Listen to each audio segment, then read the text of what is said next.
Assalamualaikum warahmatullahi wabarakatuh. Selamat pagi Butir, selamat pagi teman-teman. Hari ini izinkan saya untuk mempresentasikan bab 4. Sebelum itu perkenalkan, nama saya Andrea Prameswari Kirana dari kelas 83 dari absen 4 ingin mempresentasikan bab 4. Mari kita saksikan presentasi dari saya. Getaran, gelombang, dan cahaya. Kata kunci: getaran, gelombang, cahaya, lensa, dan optik. Getaran. 1. Benda yang bergetar. Benda bergetar atau berestilasi ada yang dapat terlihat secara kasat mata atau dirasakan langsung, pada pula yang tidak dapat dilihat atau tidak dapat dirasakan langsung. Benda dikatakan bergetar atau berestilasi jika benda tersebut bergerak bolak-balik secara teratur melalui titik seimbangnya. 2. Apa saja variabel getaran itu? Bandul dibuat mula-mula dalam keadaan diam pada kedudukan 0. Pada posisi ini disebut sebagai posisi atau kedudukan seimbang. Bandul tersebut kemudian ditarik pada kedudukan A dengan sudut simpangan AB kecil sekitar 100 0. Pada saat bandul dilepaskan dari 0 kedudukan A, bandul akan bergerak teratur melalui titik A, O, B, O, A. Dan gerakan itu disebut gerak bolak-balik. Dalam satu kali getaran, salah satu ciri dari getaran adalah adanya amplitudo atau simpangan terbesar, atau O sampai A atau O sampai B. Gelombang. 1. Kenapa muncul gelombang ketika batu jatuh ke dalam kolam? Sesungguhnya ia membawa energi potensial dari ketinggian tertentu ditambah dengan energi kinetik akibat dilempar oleh kamu. Energi tersebut berubah menjadi gangguan atau getaran air di sekitar batu saat tercemplung. Energi kemudian diteruskan ke segala penjuru kolam sehingga kamu dapat melihat pola-pola melingkar. 2. Jenis-jenis gelombang. Seperti ini gambar gelombang longitudinal.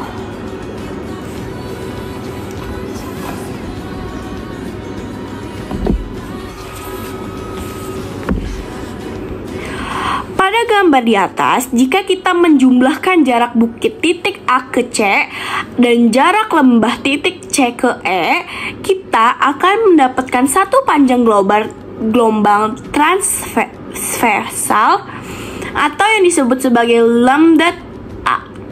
Bisa pula satu lambda dinyatakan dengan jarak sejauh titik B ke titik F, A, C, D, E, F, atau jarak dua puncak terdekat, sedangkan puncak titik B atau puncak titik F disebut juga amplitudo atau simpangan tertinggi dari getaran yang merambat. Kemudian gelombang yang tak kasat mata seperti gelombang radio, gelombang microwave, gelombang televisi, dan banyak lain yang kita kenal sebagai gelombang elektromagnetik atau GEM. GEM adalah gelombang yang muncul sebagai akibat getaran medan listrik dan medan magnetik. GEM juga dalam perambatannya tidak memerlukan medium. A. Bunyi bagi makhluk hidup. Berdasarkan terdengar atau tidaknya, bunyi dibagi menjadi 3 rentang frekuensi, yaitu infrasonik, audiosonik, dan ultrasonik. Bunyi infrasonik memiliki frekuensi kurang dari 20 Hz. Bunyi infrasonik hanya mampu didengar oleh hewan-hewan tertentu seperti jangkrik dan anjing. Kemudian bunyi yang memiliki frekuensi dalam rentang 20 sampai 20.000 Hz termasuk bunyi audiosonik. Pada frekuensi audiosonik inilah manusia dapat mendengar bunyi. C. Cahaya dan alat optik. 1. Sifat-sifat cahaya. Bintang-bintang yang bertaburan di malam hari cerah sesungguhnya memancarkan sinar yang bersumber dari bintang itu sendiri, bukan hasil dari pantulan. Bintang-bintang tersebut seperti hanyalah matahari yang memancarkan cahaya sendiri dari tubuhnya. Berdasarkan sumber-sumber cahaya, semua benda dibagi menjadi dua. Benda yaitu mampu memancarkan cahaya sendiri. Kedua, yang tidak dapat memancarkan cahaya sendiri atau akibat proses pemantulan cahaya. 1. Sifat-sifat cahaya. Seperti ini gambarnya.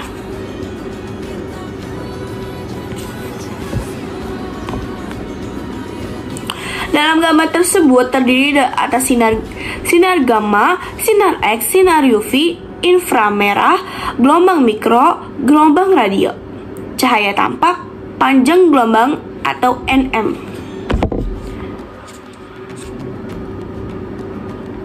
Pada gambar di atas, dapatkah kamu menunjukkan manakah gelombang elektromagnetika yang memiliki panjang paling kecil?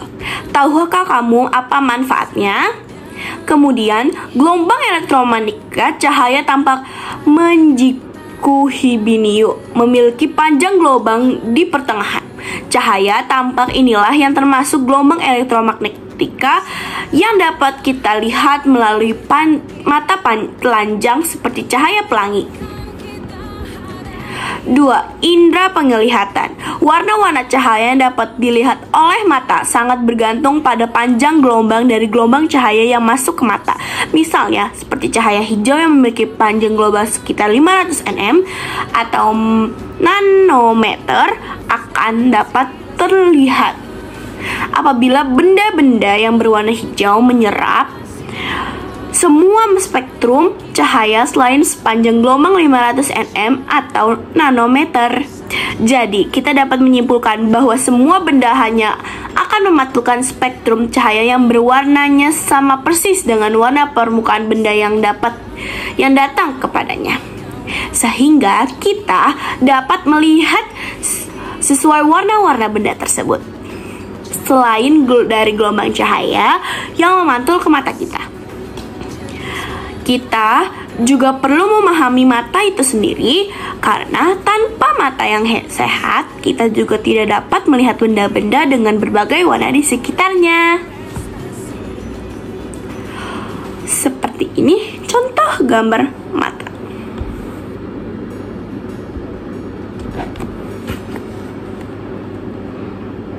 Terlihat di sini ada skena, iris, pupil, kornea, lensa, aqueous humor, opticiliaris,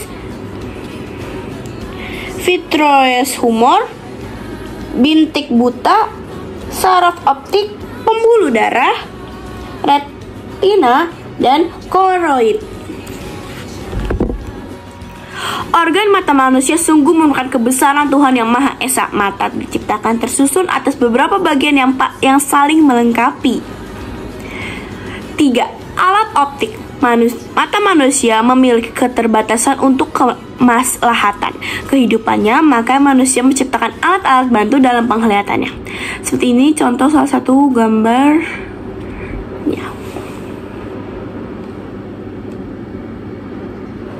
Di dalam sini ada sel bantang, retina, sel kerucut, sel optik, dan cahaya. Alat bantu penglihatan atau yang dikenal sebagai alat optik untuk melihat benda-benda jauh seperti bintang dikenal sebagai teleskop. Teleskop adalah alat optik yang dapat membantu benda-benda yang berada pada tempat yang sangat jauh menjadi lebih terlihat dengan jelas. Kalau dahulu kita mengenal raw film, namun saat ini gambar-gambar ditangkap lensa kamera telah dapat dikonversi menjadi data digital, sehingga dapat langsung ditampakkan pada layar LCD yang ditempelkan pada kamera tersebut untuk dapat merekam gambar galaksi Romeda, kamera digital memerlukan bantuan teropong sebagai alat untuk menangkap pantulan cahaya yang berjarak jauh.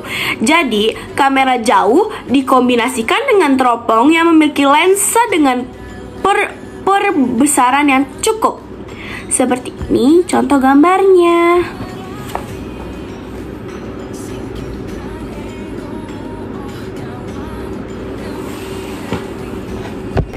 Sekian presentasi dari saya, kurang lebihnya mohon maaf, dan saya ingin mengucapkan terima kasih sebanyak-banyaknya kepada Bu Tiar karena telah mengajarkan saya bab 4 sehingga saya dapat merangkum bab 4 dan menghasilkan sebuah presentasi. Sekian dari saya, kurang lebihnya mohon maaf. Wassalamualaikum warahmatullahi wabarakatuh. Dadah teman-teman, dadah Bu Tiar.